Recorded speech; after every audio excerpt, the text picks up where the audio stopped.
Bonjour tout le monde et bienvenue sur la chaîne pour ce nouveau récap foot. Ça devait être le premier à la base. Voilà, il y a eu l'annonce de Kylian Mbappé, etc. Donc voilà, je ne vous ai pas présenté ce que c'était. Donc on va le faire très simplement. C'est une rubrique où on va tout simplement parler d'actualité. Voilà, revenir sur que ce soit sur des matchs, sur des informations, sur voilà, pas du mercato, il y a une petite rubrique mercato, donc voilà. Mais donc voilà, par exemple le lundi, voilà, revenir sur deux trois matchs du week-end par exemple, très très simplement. Donc voilà, je vous propose de démarrer du coup directement avec le deuxième, ce qui devait être le premier mais qui sera le deuxième. On va aborder le sujet des trophées UNFP.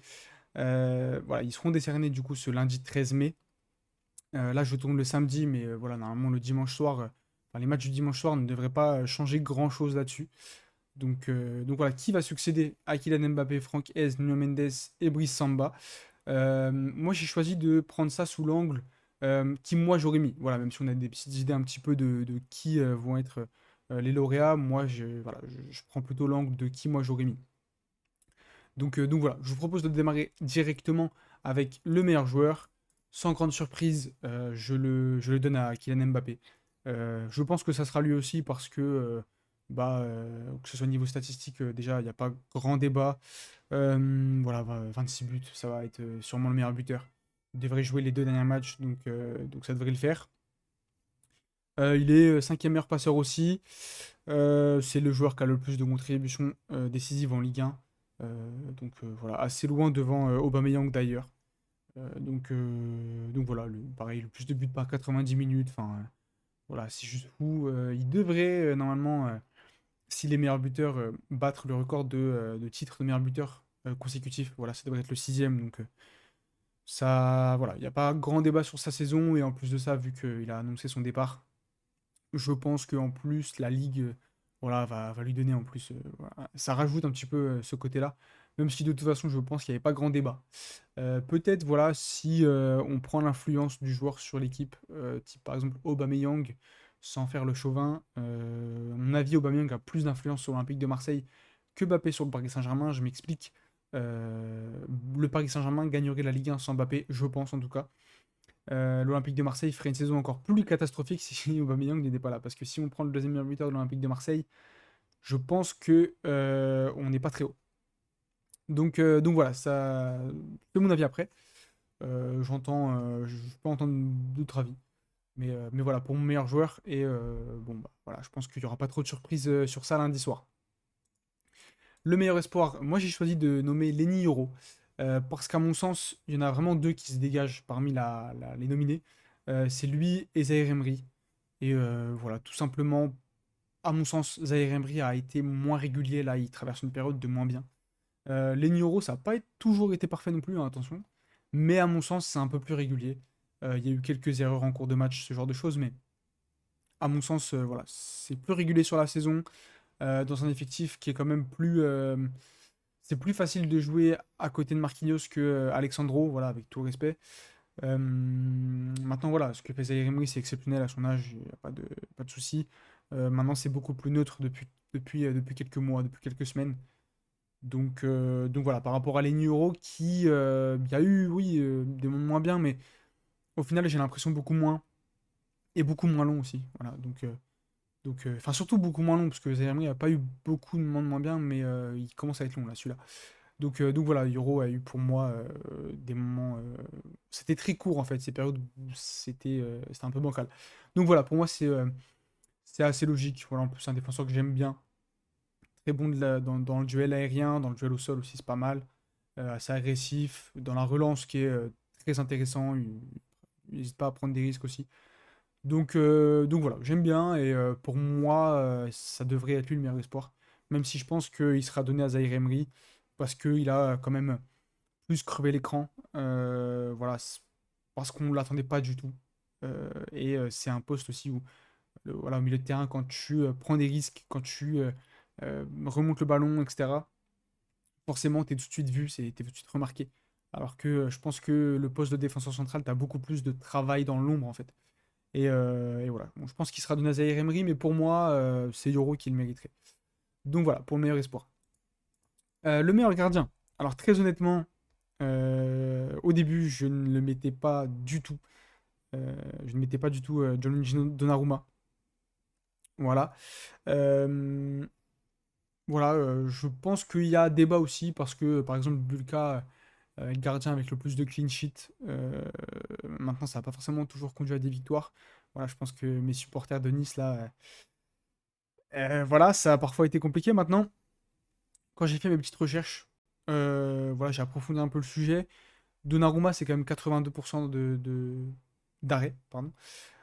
Euh, 11 buts évités, c'est le meilleur gardien là-dessus. Donc voilà, il y a les sorties catastrophiques, il y a le jeu au pied aussi un peu bancal qui parfois voilà, peuvent te t'amener à, tu vois, à penser que il fait pas un bon match. Mais mine de rien, voilà, il a quand même très souvent sauvé son équipe, sauvé le Paris Saint-Germain. Je pense que pareil, comme pour Mbappé, si c'était Nias ou Navas dans les buts, le PSG est quand même champion. Maintenant, j'ai eu l'impression qu'il a parfois aussi tenu la baraque dans des moments où ça allait pas tellement. En Ligue 1, je veux dire. Parce que la Ligue des Champions, voilà, c'est pas pris en compte pour les trophées UNFP. Et là, je pense que mes propos seraient différents. Mais en Ligue 1, voilà, il y a des matchs un peu bancals où le PSG était un peu moins bien et il a réussi un petit peu à éviter d'encaisser. Donc au final, c'est ce qu'on lui demande. Au final, un gardien.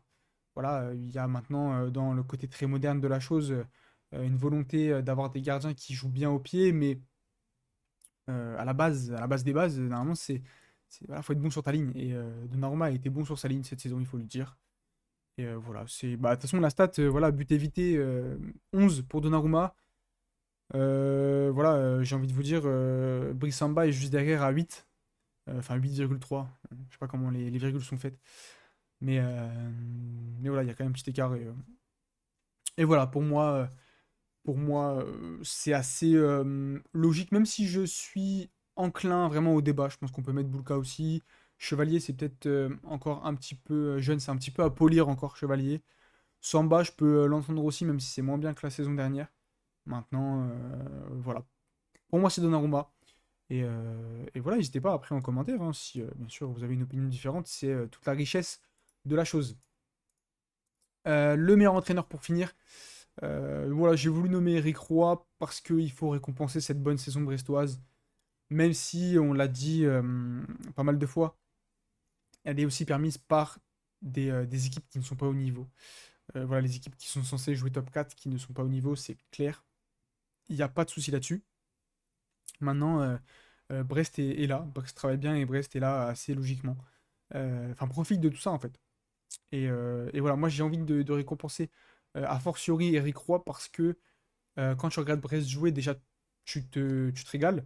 Voilà, il n'y a pas forcément des notions tactiques très compliquées. C'est pas Guardiola, il a pas réinventé le football, on est d'accord. Mais il y a des petites choses qui bah, te font kiffer en fait. Voilà, le dépassement de fonction de Madi Camara, par exemple, quand il vient jouer dans les demi-espaces. Voilà, c'est rien de très compliqué, mais c'est très intéressant, je trouve. Et voilà, et encore plus, voilà, t'ajoutes à ça l'esprit de groupe, l'esprit ouais, de camaraderie presque que tu ressens. Enfin, en tout cas, moi, j'ai l'impression de le ressentir. Voilà, quand il y a penalty, ça se tape pas, ça se donne le ballon à l'un à l'autre, tu vois. C'est vraiment intéressant. Et, euh, et voilà, ça permet de mettre un petit peu en lumière des joueurs que, bah, par exemple, Madi Camara, il a mis un triplé, je crois, cette saison. Voilà, c'est pas forcément dans ses habitudes. Kamori Doumbia, j'en parle même pas. Donc voilà, il y a des bonnes individualités, hein. Même voilà, Del Castillo, Mounier quand il faut mettre une tête, voilà, Satriano c'est pas mal. Il y a des bonnes individualités, même Bradley Loco. Mais j'ai surtout l'impression que c'est le résultat d'un groupe. Et je pense qu'il faut savoir créer ce groupe-là quand tu es coach. Et c'est ce qu'a très bien fait Eric Roy. Donc voilà, en plus de certaines notions tactiques qu'il a mis en place. Voilà, et puis c'est bien aussi de pas faire trop compliqué. Voilà, je reviens à la tactique, c'est bien aussi de pas faire trop compliqué parce que tu sais qu'avec tout le respect pour les joueurs brestois, tu coaches pas De Bruyne, tu coaches pas Bernardo Silva, donc voilà, faut s'adapter aussi. Et il l'a bien fait, je trouve. Donc voilà, une belle récompense pour Brest et pour Eric Roy, je pense que ça serait tout à fait mérité. Donc voilà, pour mon avis sur les trophées UNFP, c'est que moi je mettrais maintenant. Je pense qu'on a des avis un peu différents selon les catégories, selon les nominés. Et voilà, j'ai hâte de vous lire, donc n'hésitez pas. N'hésitez pas dans les commentaires. N'hésitez pas aussi le petit like, le petit abonnement. Il y a pas mal de choses qui vont arriver là en début de semaine, tout ça. On va se régaler. Donc voilà. Moi, je vous dis merci. À la prochaine. Salut.